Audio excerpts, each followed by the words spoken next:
Ladies and gentlemen, I'm Lucy Silver, co-chair of the Jewish Book Council. Good evening and welcome to this conversation about religion and science. I use the term conversation advisedly because it is the Chief Rabbi's contention in his new work, The Great Partnership, that science and religion are complementary, the former offering an explanation of the world, the latter conferring meaning. As he writes, each needs the other if it is to avoid hubris and intellectual imperialism. It is an honor to welcome our speakers, Chief Rabbi Lord Jonathan Sacks and mathematician Professor Marcus de Sautoy. By virtue of their towering intellects, they attain symmetry of sorts, if not perfect symmetry. Both are, in their different ways, decoders of the universe, including the numerical patterns found everywhere, from Genesis to honeycombs. But now let me introduce tonight's chair, Daniel Glaser. Dr. Glaser is currently Head of Special Projects in Public Engagement at the Wellcome Trust. He is a dualist. That is, his academic background spans both arts and sciences, and he was the first scientist in residence at the ICA. Like Marcus de Sautoy, Daniel Glaser is an advocate for geek chic. As a neuroscientist specializing in neuroimaging, he deploys MRI scanners to probe our hidden neural pathways. But tonight, his only weapon is words. Ladies and gentlemen, our speakers, and Daniel Glaser, our chair.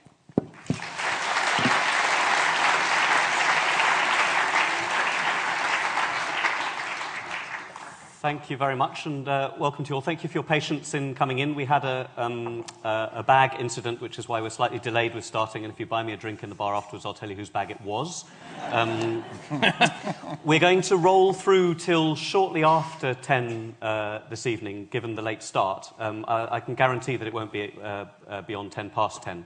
And the format will be informal. I shall introduce our speakers briefly in a moment. And then we'll have a couple of brief expositions, but essentially we will be in conversation. And since it's Jewish Book Week, of course, we'll have plenty of time for what I shall invite as questions, but I'm sure we'll have plenty of statements also from the floor as we proceed, and there's nothing I can do about that. Our second speaker will be Marcus de Sautoy. I've known for many years, and again, given the time constraints from our late start, I won't extol his virtues at any great length beyond pointing out that on his football team, all of the players have prime numbers on the backs of their shirts, and that's true. He is number 17, and Marcus is a mathematician, a proper one. He's had prizes and everything. But he's also currently the second incumbent of the Simone Chair in the Public Understanding of Science at Oxford. And so I think he'll be able to share with us some thoughts about how mathematics fits in the world, but also, I think importantly, about how science fits into the modern world. And we'll come to him second. Our first speaker needs very little introduction, I feel. We are blessed in this country with a Chief Rabbi who is also a sage. And I was checking before we came on. The notes I got off the internet say that he's written 24 books, but of course that was a few months ago. There's another one come out since, but not in English, I'm told. So his most recent book in English is The Great Partnership, God, Science, and the Search for Meaning. And I think this evening we'll be concentrating principally, for those of you who've looked at it, on the first section, in which he presents a very elegant account of the history of the apparent conflict between science and religion. And Chief Rabbi, if I may invite you initially to help us through that initial argument about the relation, as you have it, between Athens and Jerusalem, between these different kinds of thinking, and perhaps help us to understand where we've reached with that dichotomy, if you would. Yeah, I wrote the book because I enjoyed the sparring match between the angry atheists and the angry theists, and it was great fun. But it did seem to me that we ought to move the conversation onwards. So here is roughly how it occurred to me over the decades. The first thing really puzzled me when I came to university and began to talk to Christian believers. And I suddenly realized I had a very different view of faith than we did as Jews. And one very important thing for them was to be able to prove the existence of God. And that didn't make sense to me as a Jew. That wasn't how we looked at it. And so when I began studying philosophy, and we got all the demonstrations, Hume, Kant, all the people who showed that you can't, I gave a huge sigh of relief, because there really is a difference between scientific hypotheses and religious faith. They are different ways of thinking. They're different ways of using language. And so let me just check I've understood. When you started studying philosophy, you became aware that over the years, mostly Christians had been trying to give, as it were, logical proofs of the existence of God, Aquinas and so on. Yeah. But then you realized that other Christians had refuted them, and you felt relieved at that point. Post-Christians. Yes, Hume and Kant were kind of post-Christian. Okay. And, that was, for me, a very important step forward. It made sense to me. But then, I began to think, what are these two different ways of thinking? And over the years, I came across a lot of different accounts of two ways of thinking that seem to be very similar, that converge. I don't mean Daniel Kahneman's new book on thinking fast and slow, which is a different dichotomy. I found Jerome Bruner talking about the difference between systems and stories. I found Carol Gilligan talking about the different ways that men and women reasoned about moral issues. Men always focusing on what is my duty, women always focusing on what are the relationships involved. I found Richard Nisbett talking about the difference between West and East. You show somebody from the West a picture of a lot of objects, and they pick out the objects, whereas in the East they pick out the relationships between them and so on. So there were a lot of thinkers, Simon Baron-Cohen on autism and so on. And all of these things showed that there were two fundamentally different ways in which we thought about, on the one hand, scientific issues, on the other hand, meaning issues. What electrified me, I don't know why, but with the force of revelation was in my early readings about right brain, left brain, when out of nowhere came this sudden revelation that all alphabets that don't have vowels are written from right to left, like Hebrew, and all alphabets with vowels, like Greek or like English, are written from left to right. Why so? Because if you have an alphabet with vowels, you can look at a word and know what it means. An alphabet without vowels, you haven't got a clue what it means, because HT, for instance, might be hit or hut or hate or height or whatever it is. Which is giving our sign language transcribers quite a challenge. Sorry. Good. Do they have vowels up there? Which way are they writing? So, I mean, this was really interesting, and I suddenly realized that that had to do with left brain, right brain. The alphabets with vowels could be serially processed. With the alphabets without vowels, you had to understand the whole context, the sentence, the context, and so on. And that became for me a metaphor of the difference between religion and science, which, to save everyone having to read 120,000 words, I summarize in 2 sentences, which says science takes things apart to see how they work. Religion puts things together to see what they mean. So that was stage 2. Then I discovered that the first alphabet was Proto-Semitic. Did you know this? I did not know that. Well, until I read your book. Until you read the book. So alphabet comes from Aleph, Bet, and the first alphabet was a kind of precursor of Hebrew, Phoenician, and so on. And it had no vowels and written from right to left. The first alphabet with vowels was Greek. But the interesting thing is Greek, which derives from Hebrew alpha, beta, gamma, delta, aleph, beis, gimel, dalet, Greek added vowels. And the interesting thing is, for several centuries, it was written like Hebrew, from right to left. Then for about a century, it was written both ways, boustrophodon, which is somewhat confusing. And then about 7th or 6th... This is the adult joke, isn't it? Under EU law, British drivers are going to be switching from driving on the left to driving on the right, but the changeover is going to happen gradually. Is that exactly so, yeah. So that may explain what's happening in Greece nowadays. Delayed reaction. And then finally, Greek stabilizes at left to right, and at the very point, 6th century BCE, that you have the first left to right, i.e. left brain alphabet, you find the emergence for the first time in history of the two great left brain activities, of which the Greeks were the world's greatest, science and philosophy. So they suddenly emerge at the same time. That was the second discovery. The third discovery, which I'm surprised has not been written more about, is that those two worlds of Athens and Jerusalem were brought together by Christianity. Everyone knows that. But the really significant fact is that the founder of Christianity, Jesus, is a Jew who is reading the Bible in Hebrew and speaking Aramaic. Every direct speech we have of Jesus in the New Testament, he is speaking Aramaic.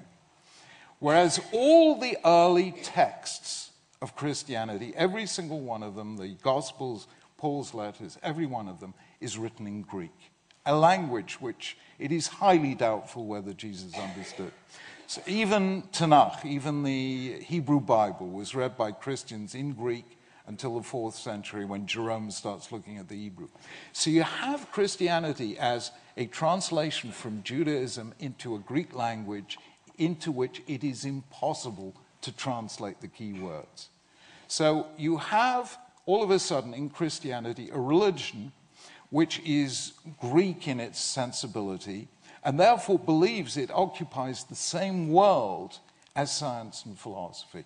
So you have the belief that science, philosophy, and religion are all part of the same mindset. So just to recapitulate the argument, Jesus was a Jew, did not speak Greek, but Christianity was done in Greek, and also science and philosophy were done in Greek. So Christianity, science, and philosophy were existing in the same linguistic universe. They were all coexisting, and Christianity had this whole branch of thinking called natural theology, based on Aristotelian science, that you could detect the purposes of things in nature, teleological science. And actually, that is what was refuted by Darwinian evolution. Darwin comes along and shows you cannot prove purposes in nature. So what actually Darwin did was to refute Aristotelian science, not religion. But nobody really worked that out because they didn't realize you could distinguish between Aristotelian science and religion as being two different mindsets altogether. So it seemed to me that Judaism had something interesting to say about science and religion being, and I only use this as a metaphor, like the left and right brains, and we need both, and we have both. So just to be clear, would it be inaccurate to say that Darwin refuted Christianity but not Judaism? I think he refuted a very simplistic understanding, a very Greek understanding of science. I don't think he refutes Christianity. I think after Darwin, Christianity has to reclaim its Jewish roots.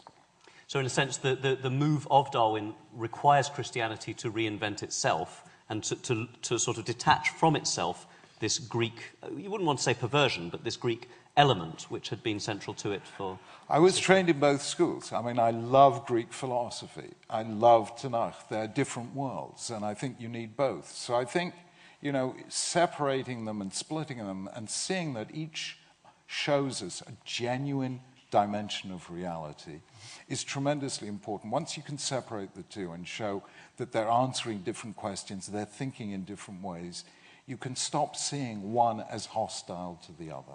That's very helpful. And I must say, I'm off duty as a neuroscientist this evening, so we're not going to do the left brain, right brain thing. I mean, it's clearly a metaphor and a very powerful one, but I don't propose that we enter into the bones of that one, despite the presence of many eminent neuroscientists in the room. Marcus, do you want to come back on any of those points before we get into the discussion? I mean, I can see you've got the book in front of you, and it's marked up, so you clearly have at least read some of it.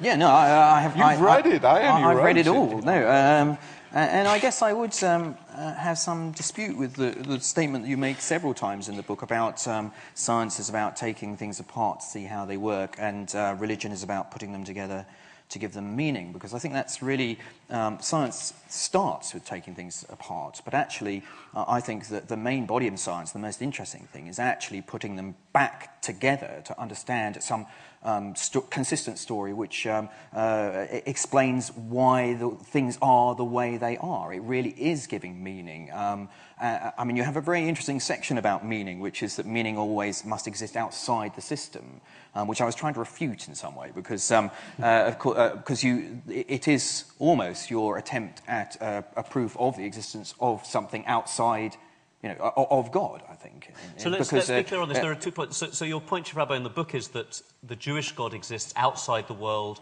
but the polytheistic, the gods of the religions that have many gods, are inside the world. Is that the point you're referring to, Marcus? And do you want to expand on that a little bit, Chief Rabbi, if I may?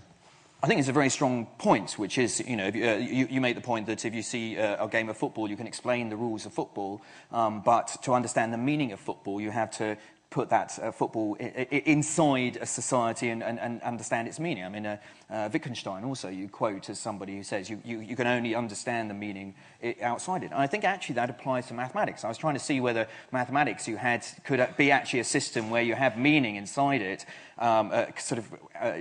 without having to put it in something larger, and I actually couldn't do it. So I think it's a very strong argument. It's Gödel's theorem that you can't prove all the elements of the system from within the system. I mean, I think there is some point to that. But of course, it doesn't imply that there is meaning.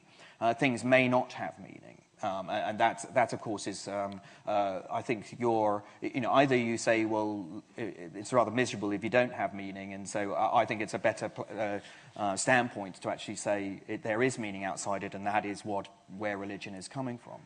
I think that actually made me start to think about something in mathematics, which I think is really quite important here, which is you can have in mathematics two systems with actually contradictory axioms in them. So, for example, this relates to Gödel, which says that there are some statements within mathematics which will be true, but you cannot prove.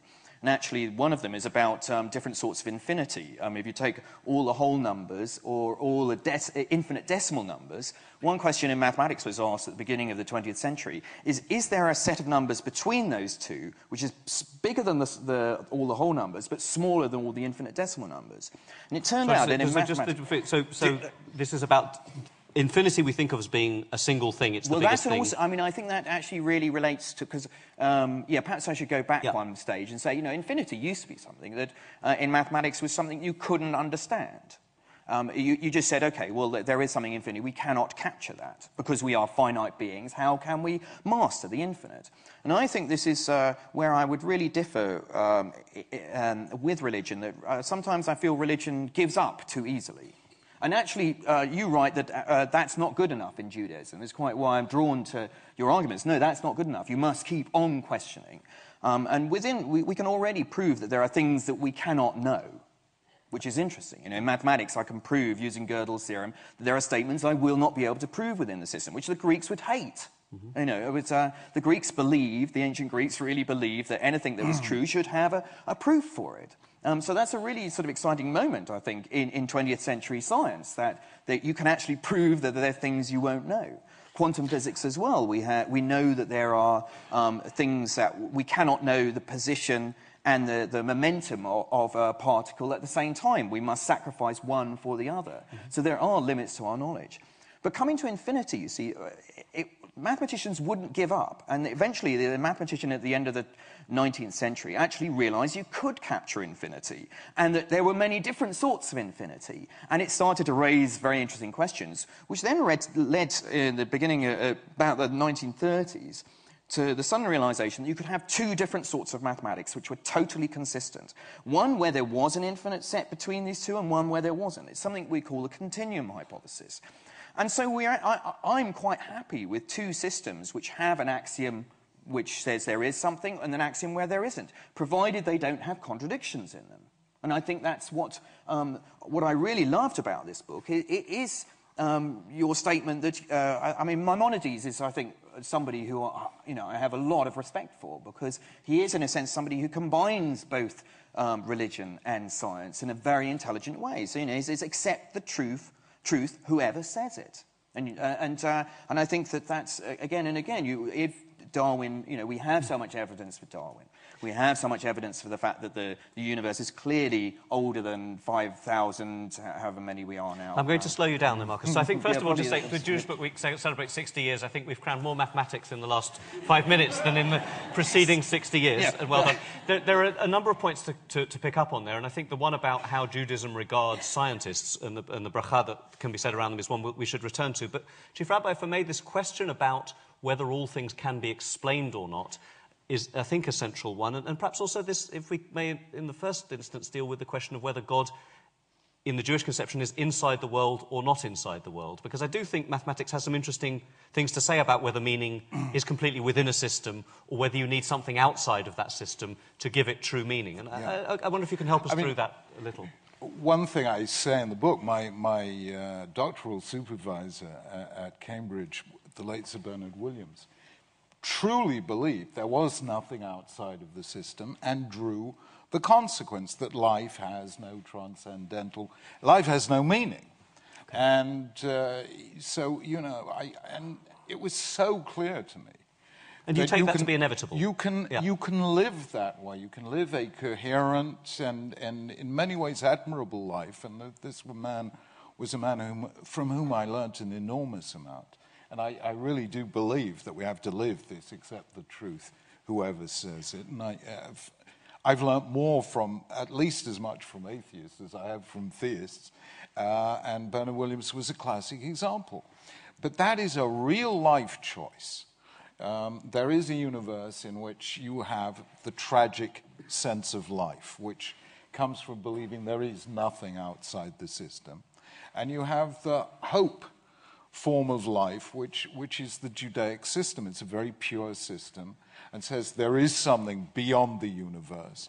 That God, the word for universe, olam, in Hebrew, comes from the same root as ne'elam, hidden. So that's the exact opposite of natural theology. Purpose is hidden in the universe. It's not visible and it's not scientifically accessible. So there are two ways of life, which Athens and Jerusalem exemplified. Now, it seemed to me the great thing about Judaism is Judaism was open to the world of Athens, open to the world of science.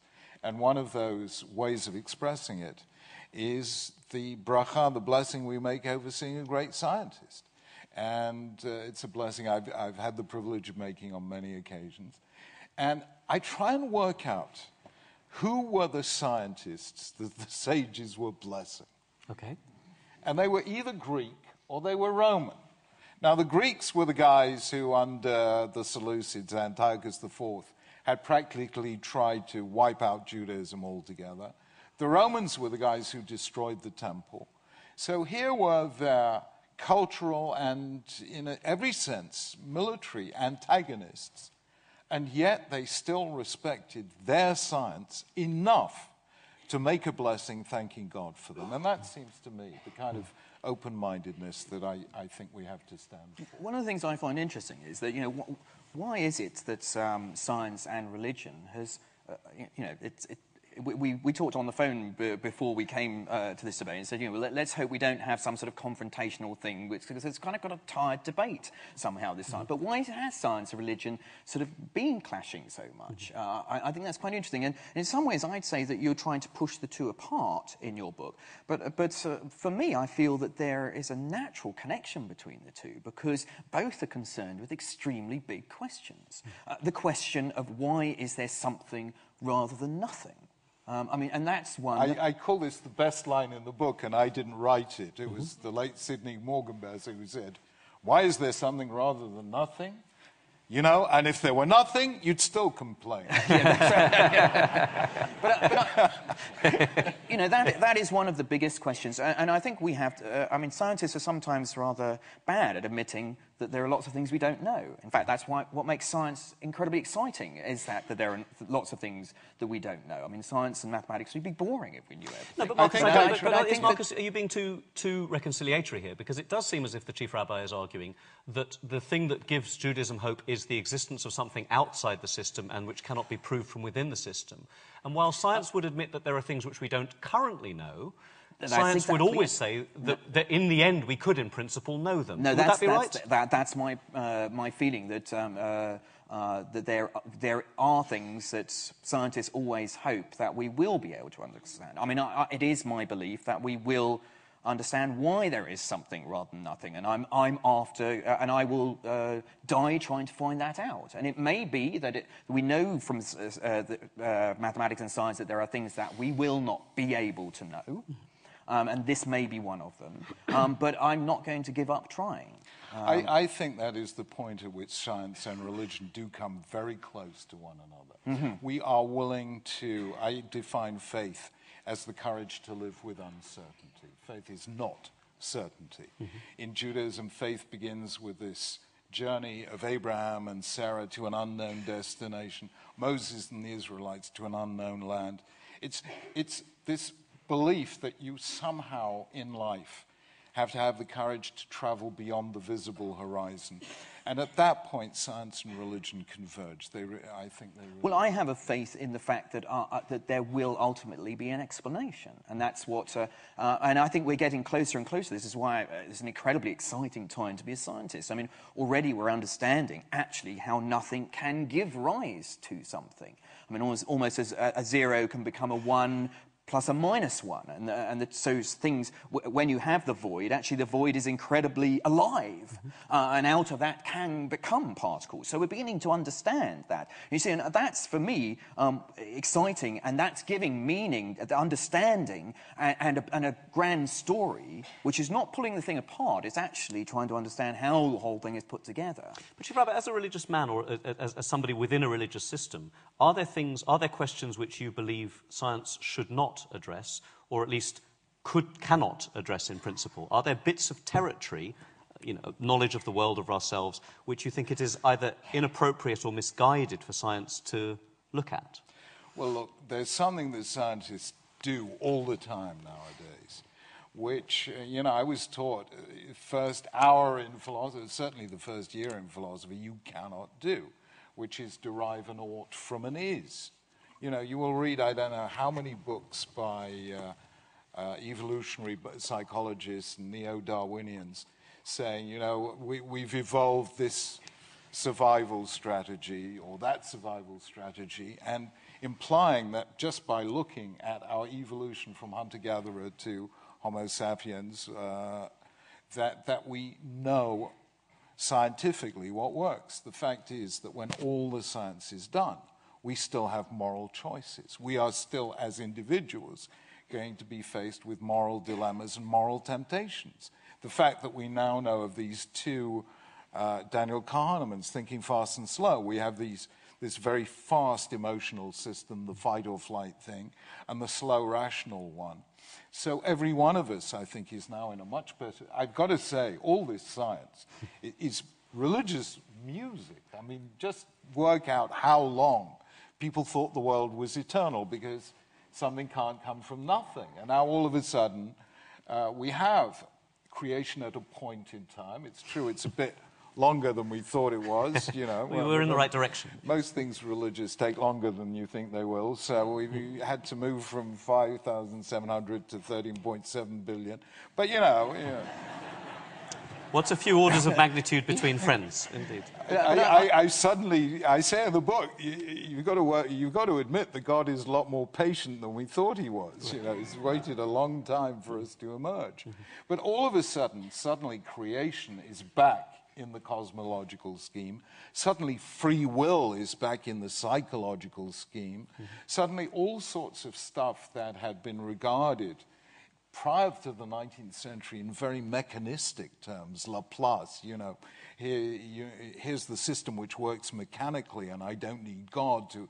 the God hypothesis, all of a sudden, almost everything from cosmology to neuroscience has reopened the the religious questions from creation to free will. Okay. So we're catching up. Well, that's why I think there is actually a real debate, sometimes unhealthy, but can be a really healthy debate, because they're actually interested in the same things. I think free will, for example, is a very interesting one. I mean, in neuroscience at the moment, I did a program about consciousness for the BBC, and trying to understand consciousness, I would say, is probably the other big question, other than why is there something rather than nothing? And that, I think, relates very much to our belief about who we are and what we're doing here. But I did an experiment in Berlin which really questioned the idea of whether there is free will, because in this experiment I had to just choose whether to put my left finger down or my right finger down. And whilst my brain was being scanned, I would say when I consciously made a decision to press my left or my right finger down, the person doing the scanning knew 6 seconds before I was consciously aware what I was going to do, which finger I was going to put down. Now, that 6 seconds is a shockingly long time. That, you know, I only became conscious of my decision to go left or right. Actually, the experimenter's consciousness knew before I did what I was going to do. Now, I think that's what's so exciting about this time, and why I think there is just real issues with science and religion, because that sort of thing really raises the question about, well, do we have free will, or is consciousness, our idea of ourselves, actually a very secondary thing to our actually active biology? But Marcus, I mean, again, it's a lovely sofa conversation in a way, but there are certainly voices within science which are not nearly as open as you appear to be to the notion that religious thought can answer questions. And I do sometimes think, you know, with Jewish jokes, it's all right for Jews to tell Jewish jokes, but when somebody else is telling one, we start to get a bit uncomfortable. I often think that scientists sort of feel the same. Amongst themselves, scientists are willing to debate any question. In fact, the whole of science is about trying to prove the other guy is wrong. But as soon as scientists are in public, or engaging, shall we say, with people of belief or other sorts, and the people of belief try to say something that's within scientific territory, the scientists get very upset and try to rule out those positions from the debate. Well, that's why I think that this is a very healthy contribution to this whole debate, because most of the other books, it's not healthy. I mean, I succeeded Richard Dawkins as the professor for the public understanding of science, and you know, this is the first time I've actually engaged in a debate about religion and science, because I really wanted to distance myself from what I thought was an incredibly unhealthy debate. Mm-hmm. Did you know that as we are speaking, Richard Dawkins is debating the Archbishop of Canterbury in Oxford? Well, that's interesting. So if anyone has the half-time score, please But I think what gets Richard really angry is when you have people coming with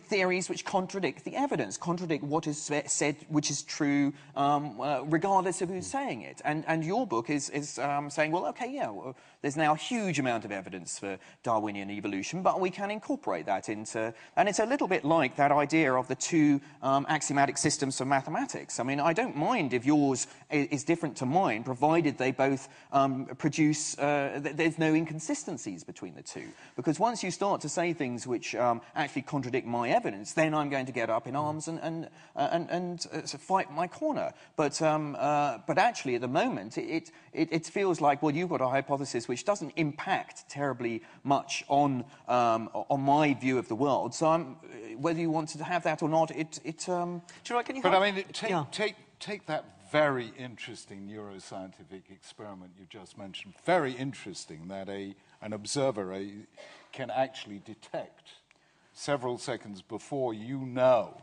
what you're going to do, although my wife always knows what I'm going to do long before I... You know. But, I mean, that is such a fascinating subject, because it is telling me, as a religious believer, that free will is not a given. You know, a lot of Judaism is about... You've actually got to work to acquire that. Because there are subconscious, unconscious impulses, which, you know, we don't have conscious control over. And actually, Freud was far more correct than we think he was. There is an unconscious. And free will is not a given. You have to sort of consciously... I mean, Judaism is consciously distancing yourself in a calibrated distance from contemporary culture so that you can step back and say, no, I'm not automatically going to do this. So free will is a kind of accomplishment. It's not a... Yeah, essentially, I mean, people say there's now a free won't. I mean, you know, that you can actually stop yourself doing that action. But Rabbi, are we in this situation where there is this thing called free will, and both science and religion can discuss its nature? I mean, are we talking about the same thing? We honestly don't know how it all works out, but neuroscience is, you know, just as cosmology and particle physics and all the rest, we're dealing with huge paradigm shifts. And all of this is in a state of uncertainty, which is what makes it incredibly exciting. But I find a lot of the neuroscience today is, you know, it's very suggestive, so that, you know, I mean, I don't know, you know, where, for instance, instead of using the word religion, take a word like poetry. You know, where does science and poetry interact? There is an interaction. The way we see the world scientifically is going to affect the way we write poetry. The way we see the world scientifically is going to impact the way we respond to it as religious individuals. And I find every new scientific discovery deepens my understanding of my faith as a Jew. But personally, I'm very comfortable then with the notion that you know, there's the science strand and the religion strand, and they all help us think about poetry. Did you have an answer to that, Marcus? You twitched when the question was raised. I did twitch, because I think, for me, there's it comes back to the idea of meaning in mathematics, because I can get a computer to churn out true theorems. I mean, but the act of the mathematician is to pick out those which have meaning, those which excite my fellow mathematicians when I talk about them, those that have elements of surprise and twists and turns, those that have poetry and music in them. And there is a huge amount of aesthetics, which I think people don't kind of understand in mathematics. They think, well, if it's true, that gives it value. But that's not the case. I mean, and it's interesting that mathematics, I think, is different in some sense to the sciences. But I did want to ask you that, as Professor of Public Understanding of Science. Are you are you masquerading as a scientist, as a mathematician? Are they the same or not? Well, that's very interesting. I think actually why mathematics was a very good choice for this chair, the Professor for the Public Understanding of Science, is that mathematics is the language which helps you to understand the sciences. So it does underpin, and it came out of trying to understand the physical world. But actually, you know, I'm quite happy to create different systems, and only one of them. I mean, for example, we have different sorts of geometry, non-Euclidean geometry, Euclidean geometry, sort of hyperbolic, and sort of positive curvature. Only one of those fits the universe. But I'm quite happy to have the others as well. So it's part of a mathematician is to create different worlds, one of which will fit reality. So, and another thing, actually, I think, which I did want to raise here, is the idea of creation, actually, because for me, you know, if you say, well, who created the numbers, for example, well, that is a totally meaningless question to me. I mean, numbers don't need so creating, more meaningless than the question of who created the world. Well, I'm saying that it might be very related. Okay. That you know, the numbers have always been there. I mean, I suppose it goes back almost an Aristotelian sort of. There is no doubt that this was common ground between the Mesopotamians, the Egyptians, the Greeks, and the Jews. A sort of very early intuition that reality has a mathematical structure, which, you know, it's sort of something we lost until the rise of science in the 17th century, but they were all convinced. You can see this. I pointed out, for instance, the extreme mathematical precision of Genesis, of the creation account in Genesis. The whole thing is written in multiples of 7. There's 7 words in the first verse, 14 words in the second verse, 35 words in the Shabbat thing. All the key words appear in multiples of 7. The word good appears 7 times, God 35 times.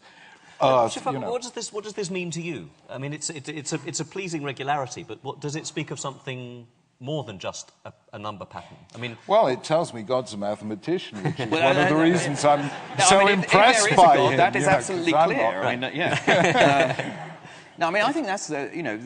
But because Mark, you see these regularities. And I do just have to ask you. I mean, you're on record as being an atheist as such. I am. But yes. when you look at these patterns, and there is beauty in mathematics, and perhaps arguably the more mathematics you understand, the more beautiful it seems. Do you sometimes, in moments of reverie, does this beauty give you give you pause as an atheist? Does it mean something more to you than just the shape of things? No, I mean, it explains why things have to be the way they are.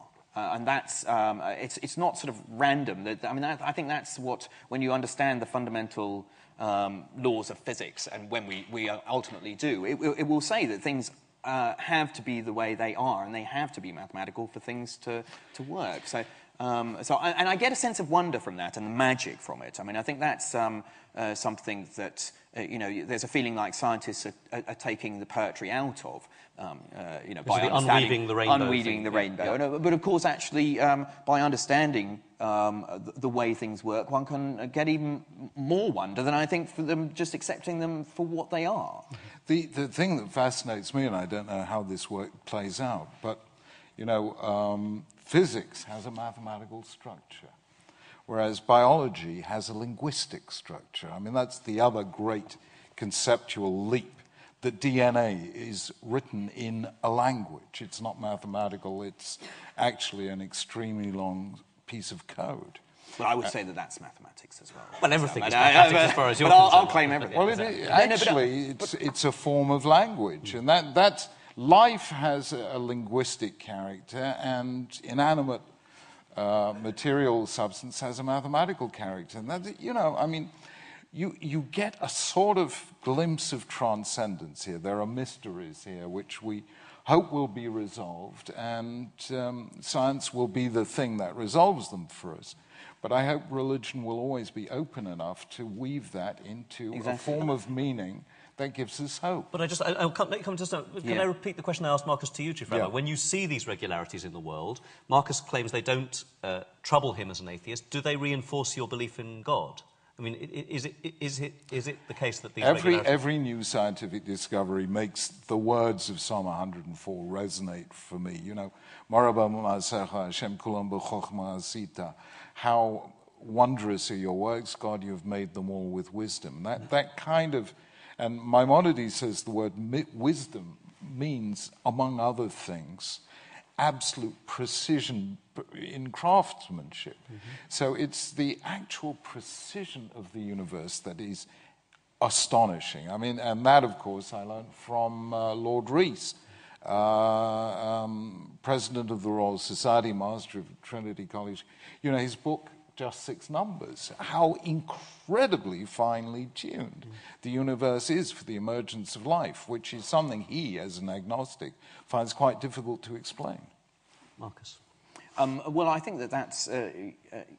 I think that scientists should not be satisfied with that. And I think scientists are trying to understand, well, why are things so finely tuned? And it's not just... So I think there are rather weak arguments, which are kind of multiverse arguments. There are many other universes where things just don't fit. And, of course, we happen to be lucky enough to be born into the universe that contains us. Well, we could only exist in one where it is. And so there are many where electrons don't even get going in sort of bonding together. Mm-hmm. And I kind of find that a weak argument. I mean, that's kind of giving up for me. At the moment, religion has a better argument than the scientists. On that one, I would say that, especially, and I think this is the thing for me where there is a big difference, which is the testable side of things. Mm-hmm. One of the kind of criticisms... The Freudian joke about the scientist who said the problem with Freud's theories is that they're not testable.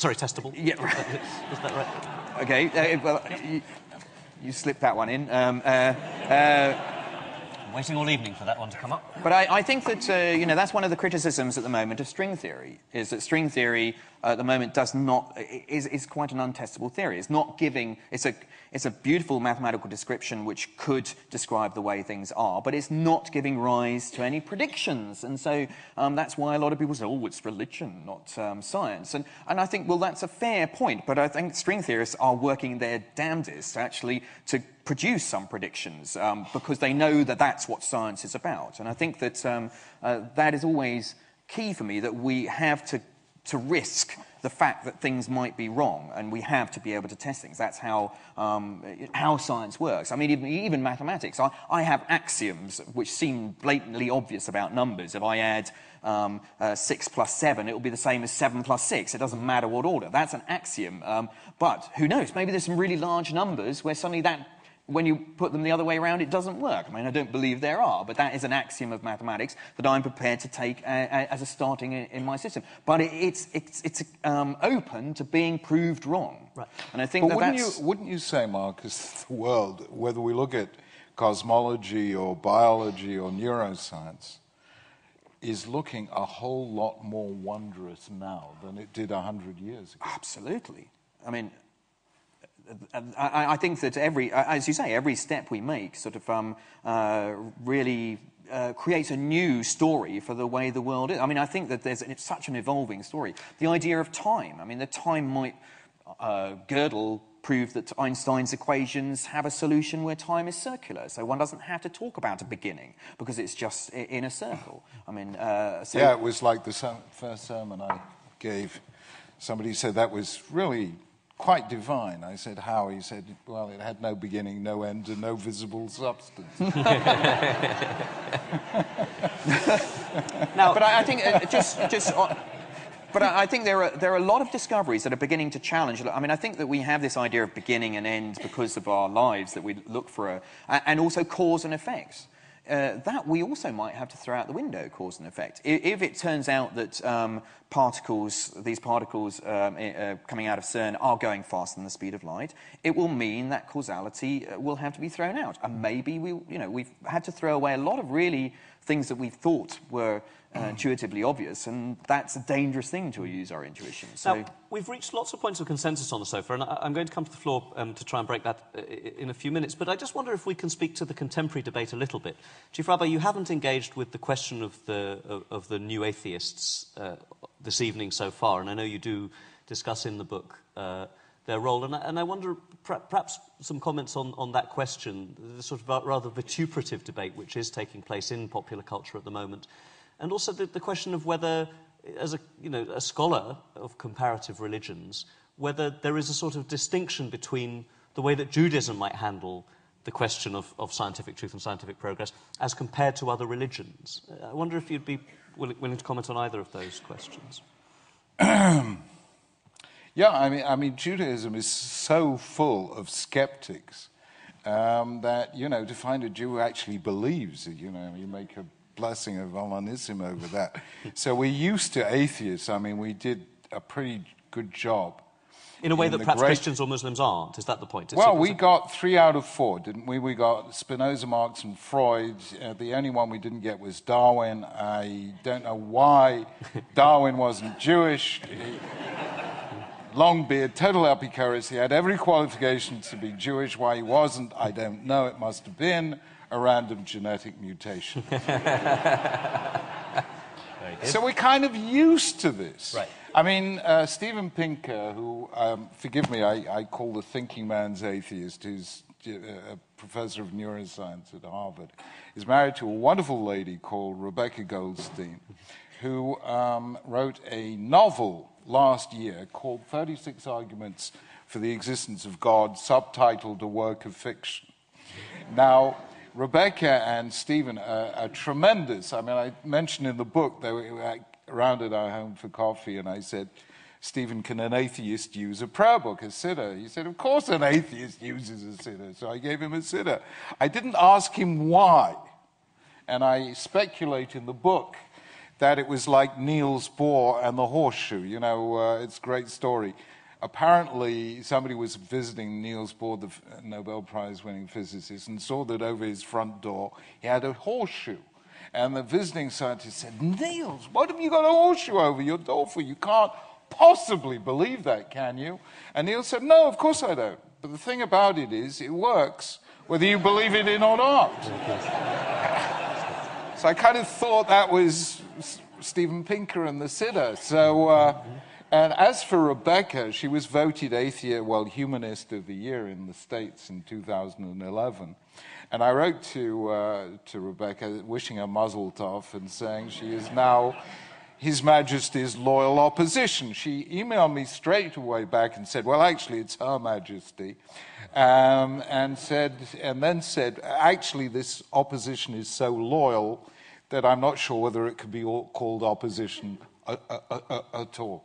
So here you've got Judaism, which was used to a lot of questioning and disagreement. It's there in the book of Job. It's there in Ecclesiastes. You have these dissident voices, Rabbi, Elisha ben Abuya in the Talmud. These heretics who somehow or other stay within the system. They're part of the conversation. Einstein is part of the conversation. He could believe in Spinoza's God, but not Abraham's God, let's say. So I think Judaism has had this much more relaxed thought that all the best conversations are arguments. And if you've got the new atheist offering, a really good argument, can any Jew possibly resist joining a machlokes or a faribel or a broigus when you see one? Obviously you can't.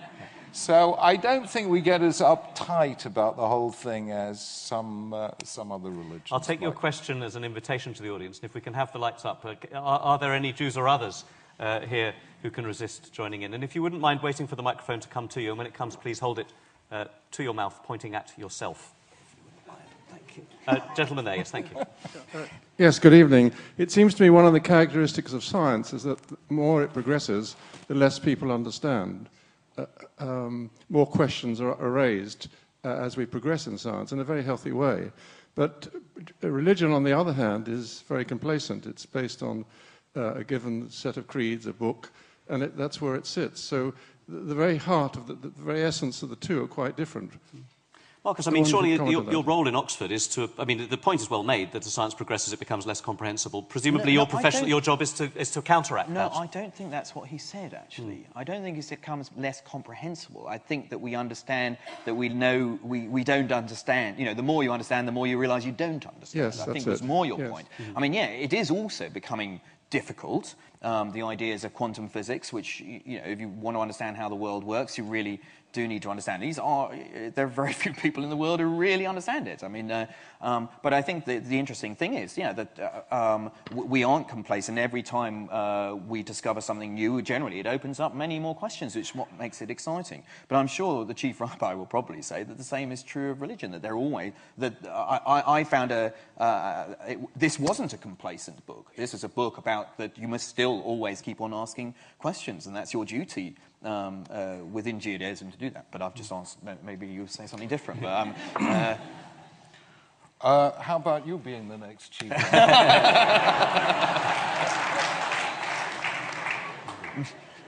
I mean, the truth is, that, as far as I can hear it, you're saying there is progress in science. Is there progress in religion? And I think the part of the charge that I have, and I suppose all of us have, is what in Judaism we call the oral Torah.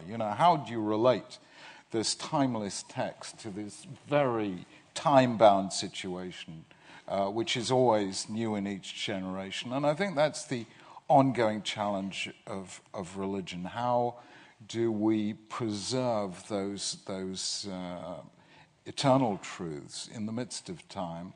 And the fact is that each time our paradigms shift, our understanding of those texts shift as well. So a lot of what I'm doing is ongoing Bible commentary, in a sense, trying to keep that dialogue going and letting us see new insights into ancient texts. So I think religion progresses at roughly the rate that anything else progresses. But can there be a paradigm shift in religion? I mean, clearly there can be a new observation in science, or perhaps a new theory, and we could debate that in detail if we wanted, which can really overturn previous understandings completely, to the extent that, for example, the electron, the Niels Bohr, the sun and planets electron, the electron whizzing round the planet's nucleus, that there's no way of even describing that in modern physics. That view of the world's been completely overturned, that we don't even have language to describe what a sun and planets would look like in modern quantum physics. Can there be such a revolution in religion, or are we not actually bound to the same, as it were, forgive me, old truths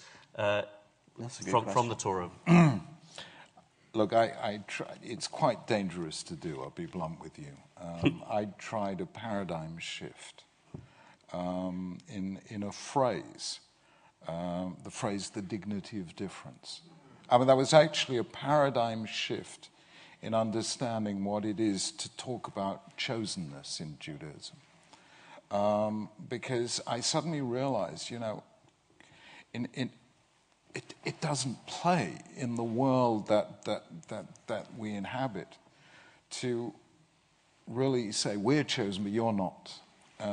And could we universalize particularity? And I did this for a very real reason, because I could see Judaism over the last 200 years, and this is another book I wrote called Future Tense, having split into the universalists, who are like everyone else, only more so, and who engage with the world but turn their back on Judaism, and the guys who, make their home in Judaism but turn their back on the world. So you had the universalists and the particularists, and the whole Jewish people splitting apart for 200 years. And I was trying through that phrase, the dignity of difference, to universalize particularity. Now that is a real paradigm shift. And it did cause a bit of an earthquake, I have to say. But, in the immortal words of Sir Elton John, I'm still standing. Well, Gentleman in the third row.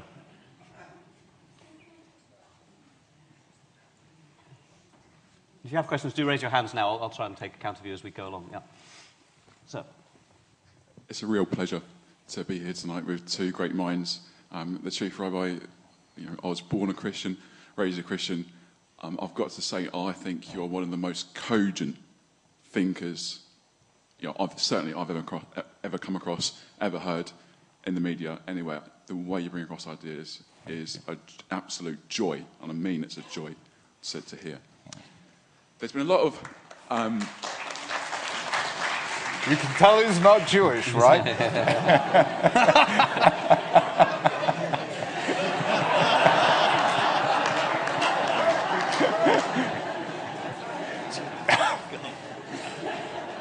Sorry about that. Possibly my great-grandmother, I don't know. Pardon? I missed that. There's been a lot of metaphor used tonight, a lot of imagery, and a lot of analogies used. So I'm going to humbly paint another one here, which is that I think religion can be painted or considered to be, if you like, the teacher, because religion came first. And in ancient Greece, and this is where I defer to greater minds here, my understanding is that ancient Greece, religion gave birth, first of all, to philosophy, and thence to science as we have it today. The pupil, science, has now gone on to show that religion didn't understand the world outside humanity. And I think science has gone a long way to show that. However, I think science has really failed as a pupil to replace religion's teachings when it comes to the inside, if you like, of humanity. So the outside of humanity, religion painted a picture, science, the pupil has said, no, that's wrong. But the inside of humanity, in other words, the values that we have, I think science has failed to give an explanation for those and to replace religion as a means of giving us value and meaning about ourselves as humankind. Okay, thank you. If I may, gentlemen, I'm going to buffer that observation because I think it's a very cogent one and take a couple more comments. But thank you very much for that. Anyone else want to chip in as we go forward? Sir, gentleman at the end of there. Chief Rabbi, how do you read the biblical narrative? Do you read it symbolically, literally, the seven-day creation, encounter with Jonah and the whale, and so on, the story of Noah? And do you regard it as heretical to suggest that the words are the creation of man, the mind of man? The words are the creation or the mind of man? Of the mind of man. That is a man-made document. So do you read the creation story literally, and do you regard it as heretical to consider the Bible to be a set of words created by men? Would that be a fair paraphrase, sir? Yeah. Chief Rabbi. I think those are two very distinct questions. Do I read creation literally? I don't know anyone who did in the Jewish tradition prior to the 20th century. Or I honestly don't know. This biblical literalism is something we never had. You have not only Maimonides, but also Yehuda Levi and Saadia Gaon saying in the early Middle Ages that anything that conflicts with science has to be read non-literally and either metaphorically or what have you. You had Sadhyaga and Yehuda Halevi and Maimonides actually saying that if Aristotle was right and the universe was eternal, we would have to reread Genesis 1 and say there never was creation from nothing. So everyone read Genesis metaphorically, symbolically, and so on. And this literalism is so alien to Judaism. I don't know how it ever came to be. I really don't. I think Genesis 1 and I think the literary style of the Bible is incredibly complex. I think the first 11 chapters have a different literary style to Genesis 12 to 50, which in turn have different... We're still trying to decode some of these literary styles. It's a very, very subtle document. But I think Genesis 1 to 11 are what I call philosophy in the narrative mode. They're a particular way of trying to discern meaning that's not systematic philosophy in the sort of Western Enlightenment sense. It is not myth, because myth is all about conflicting elements. Myth is essentially cosmological and polytheistic. So Genesis is sui generis. As for Jonah, nobody read Jonah literally. I mean, but nobody. I mean, you know, Louis Jacobs' man eats fish. Indeed. No news. Fish eats man. News. You know, but I mean. Did Louis Jacobs commented that the arguments about what kind of a fish the whale was, it says in the end the whale in the Jonah story is a red herring. Yeah, and you know the story about in the time to come, the Almighty will slay the great beast Leviathan and the great fish, and you know the Talmudists all ask why, and they say, well, the fish is for the people who don't trust the Almighty's kashrut.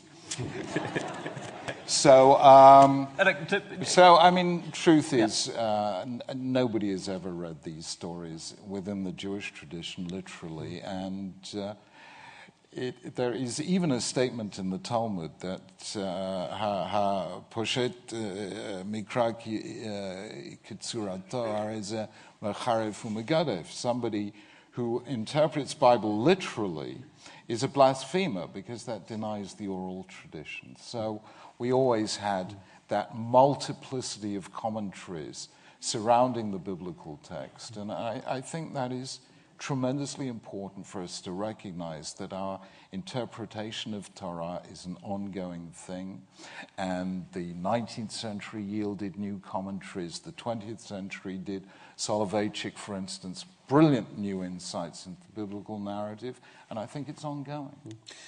In the interest of time, can I direct the second half of the question to Marcus? So I think there's a sort of traditional sense that religion is intolerant and trying to rule the world, and science is open to everything. But isn't it the case that scientists are very ready to cry heresy when people, you know, offer, outside science especially, offer comments about the world which don't agree with scientific orthodoxy? You know, is science tolerant of heretical positions? Well, there's a real tension that goes on here, because I think when scientists get angry, and I think which is why Richard Dawkins gets very angry, is because you know, there are a lot of people who are just proposing theories for evolution which just go against all the evidence, and that's what gets a scientist angry, and they then start to get pushed into a sort of almost dogmatic position. And of course, as scientists, we always have to recognise that, and I think this is the difference between actually science and mathematics. In mathematics, you can prove things with 100% certainty,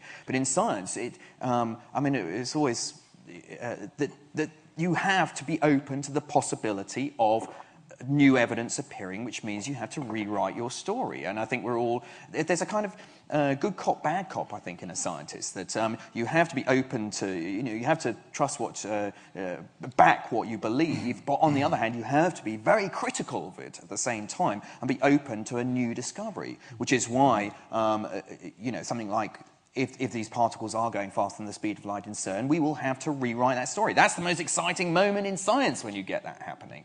But I think sometimes we get so hooked on our world view that we sometimes forget that we're meant to be questioning it as well. It's almost unscientific. But that is the answer to your question before. I mean, there are undoubtedly times when religion tried to invade the territory of science, trial of Galileo and so on, when the teacher really tried to inhibit the disciple, as it were. And now I think it's working in the opposite way, where science is trying to invade the territory of religion. And I think, in the end, there is an intellectual ecology the way there is a natural ecology. And we do need these different perspectives on the world, each to counterbalance the claims of the other. And you're absolutely right. For a scientist to be dogmatic is just a contradiction in terms. Yeah. I'm happy to say that we have microphones in the gallery as well. I'm eager to take a few more positions before we close. Anyone want to twitch and ring? So there's a gentleman at the front of the gallery there we can go for. It's a luxury to have people upstairs to hand microphones. Thank you. This is a wonderful debate, wonderful evening. But I have the feeling that we have two non-representative gentlemen for either side. I recall that when I had my interview with the rabbi who was going to marry us, Rabbi Unterman, said to me, "I suppose your view of God is the same as all scientists." I have to say that I didn't answer. Can I also, as a second point, say that history is littered with people who try to bring the two sides together within themselves. And one that I would like to bring to your attention is Cantor, obviously Jewish, who was the person who did all this work on infinities. And according to his biographer, another mathematician, he was on a religious quest. He was doing this analysis of infinities because he felt it was bringing him closer to God.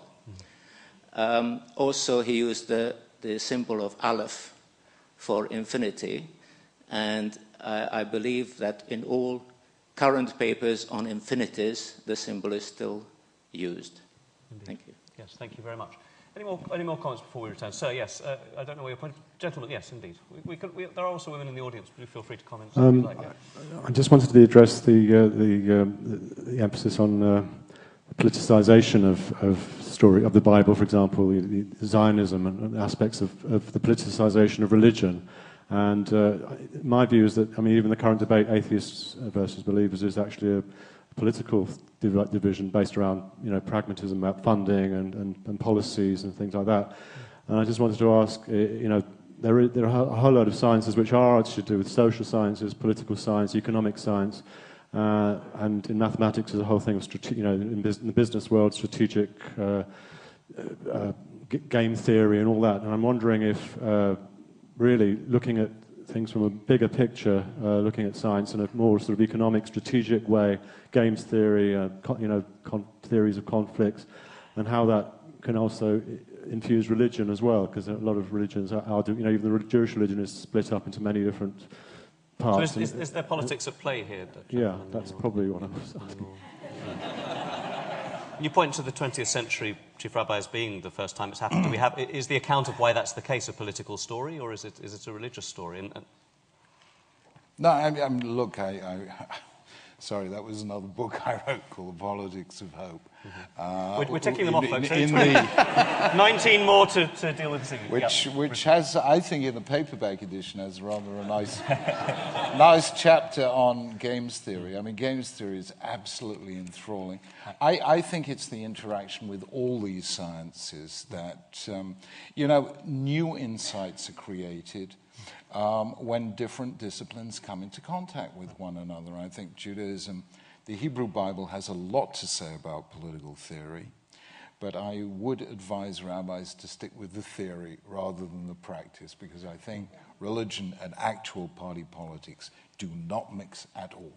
Briefly, Marcus, because we do want to take some more voices, is there a political element to the current debate in your view? Because we're couching it very much in theological Well, I think that's why this Professorship for the Public Understanding of Science is an essential role, because so much of the debate requires understanding the science in order to be engage in it. So I think that we are having to make a lot of political decisions based on science, and if we don't know what a stem cell is, how can you have a debate about whether it should be admitted or not? So I think that there is you are disenfranchised if you don't understand the science, because how can you have a debate on these fundamental issues? Yeah. Very good.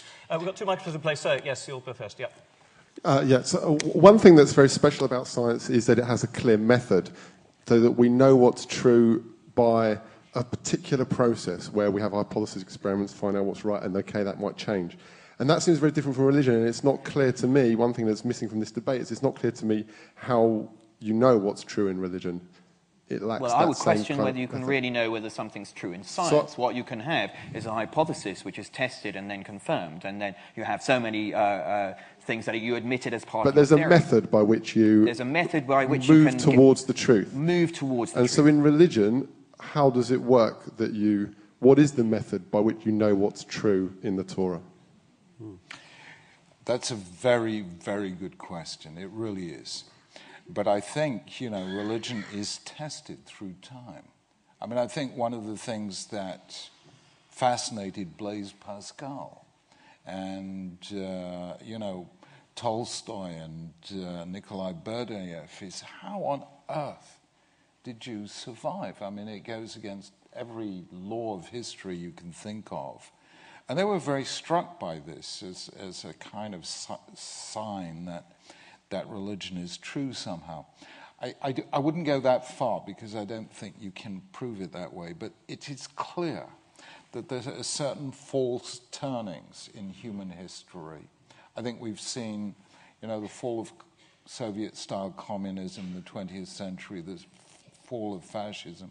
I think liberal democracy is being tested right now. Can it generate a strong enough sense of values and meaning and loyalty and respect for authority and all concern for the people who are less well off than we are? So I think history is a constant testing of what works in the human situation, and I see that as a deeply religious issue. I don't say everyone has to see it as a religious issue, but that is, for me, the biggest religious issue. Does this lead us to acts of graciousness and justice? Can it bring peace? Can it bring reconciliation? And there's good news and there's bad news. The good news is that after the Holocaust, due to a great deal of courage on all sides, Jews and Christians today meet as respected friends, not as estranged people, suspicious and even hostile to one another. I think that's a great, great achievement. I think our relationship with Islam is going through a very stormy phase. So, there are points where you can look back and say that was a right direction to take in history, this was a wrong one, and that is one way of testing our religious sensibilities. I'll ask you briefly, Marcus, we are almost out of time, but I mean, do you share what is commonly expressed, a sort of optimism about science as a force which can make the world, as it were, a better place? Or do you think is that a question which you would recognise as having value, as somebody concerned with the public engagement with science? I think one has to be careful about how much science can do. And I think it actually relates to a point which came up about physics and biology. That biology is about language and physics is about... because, in fact, if I'm quite a reductionist at heart. I believe that you could reduce everything to Schrödinger's wave equation, but actually that's not very helpful. If you want to try and understand why... no, I mean in a serious sense. That if you want to understand why birds migrate... Well, you could reduce that to Schrödinger's wave equation, but it's not a very useful narrative to understand that. So we create different narratives, which biology is a narrative which helps actually to explain these things. And yes, I do believe it could all be reduced to something very basic, but that's not helpful. And I think at the moment, the issues of morals and things like that, it's not something. That's a sort of consistent story, which helps to and I think religion is very good at that. And I'm not sure science is particularly good at creating a good society in the way that religion is. So, gentleman there in the green. Yeah. My understanding is that science progresses by setting up hypotheses and testing them, discarding the ones that don't work. How does religion work in this sense? Can we choose between religions? This seems to have been science versus Judaism tonight. Can we talk about Judaism as an explanation or as a way of living against the other religions? Is that a process? So, as we're in the last phase, I'll buffer that question. I'll take a couple more and then I'll ask our speakers to write up. Indeed, sir, at the back there, yes. Thank you very much. My question was, as in Judaism we believe in the God of Abraham, so we don't believe in justifying God through philosophy. And this idea that God is outside the system isn't really a philosophical truth in itself. So my question is, with that sort of faith, how can we then say that the Torah is divine and God knows what we want, what he wants us to eat, or what he thinks of us, or how we should pray, and all of these rules and obligations? How do we get from the sort of faith that the God of Abraham has to all of these rules and obligations? An excellent question. I think I'll probably take one more and then we'll close. I'd be delighted if... yeah, all right, yes, go on then. Yeah, I guess this is to the Chief Rabbi. You had mentioned all the Jewish sources that speak positively of science, Maimonides and the various statements in the Talmud. But if you think about it, Maimonides, for instance, living in a time when science was basically frigid. He's describing his biology is the biology of Galen, which was, who knows, I don't know, 500 years before him. It wasn't a dynamic science. And you wonder whether, were the Rambam or were the rabbis alive today, whether they would look at such a dynamic science that changes so quickly, if the medical protocol changed within weeks, within months, would they look at it the same way? Would they look at it as some sort of ultimate truth or something more ephemeral? Very good. So we're drawing to a close. And before I ask the Chief Rabbi to engage with those questions, Marcus, I have a final question for you along those lines. I mean, the cozy, as we may say, the reconciled situation we have now, is that vulnerable to scientific progress? Are there discoveries we might make about the essence of belief in the brain or about the origin of the universe which you think would have a different character, which might upset, as it were, the apple cart of consensus between you? Well, I mean, it's very interesting. I suspect not, in a way, because that's Chief Rabbi has laid out this position that when you have the evidence, then you incorporate it into your worldview. I mean, I think, for me, the ultimate success of science will be to explain something like why there is something rather than nothing. And I think that is why one gets back to God. I mean, it's interesting, like the first debate I ever had after becoming succeeding Richard Dawkins was on a Belfast radio station on a Sunday morning, and I said, I don't want to talk about religion, I want to talk about science, but I got sucked in by the interviewer. And at some point I said, okay, look, you're asking me this, but define what you mean by God, and then we can have and of course that's not something that's possible. It is something that is not within the system, such that we can't engage in it. And I think there's actually I got recommended by a philosopher in Oxford this book called God Matters by Herbert McCabe, which sort of actually says to assert the existence of God is not to state a fact within an established intellectual system, but to claim the need for exploration. It is to claim that there is an unanswered question about the universe, the question, how come the whole thing instead of nothing? So that way, it's not a thing, and that's the trouble. We often personify it and say, we've already said, you were saying he, why does he do this? Why, it's actually an idea, and that's one that, as a scientist, I am trying to answer, and I won't give up until I've got an answer. Very good. Now, Chief Rabbi, in the time available, I'm sure it will not be possible for you to put every question that's been raised to bed, but I wondered if I could give you the opportunity to have some closing remarks and address some of the points raised. Oh, sorry, I've forgotten what the questions were. Indeed, but how do we get from the God of Abraham to who exists outside the universe to the Torah and to all the laws? And of course, the answer to that is that in Judaism, revelation becomes suddenly problematic. You know, if you thought that God was the sun or the storm or the lightning or the sea or what have you, you could see God. In Judaism, once God is beyond the universe, you can't see God. You can only hear God. And you suddenly get this understanding of language as the one thing that bridges the abyss between us and God. And that suddenly also shows that language is the bridge that crosses the abyss between us and another human being. And suddenly language is invested with this extraordinary weight. Judaism is really a religion of language more than anything else.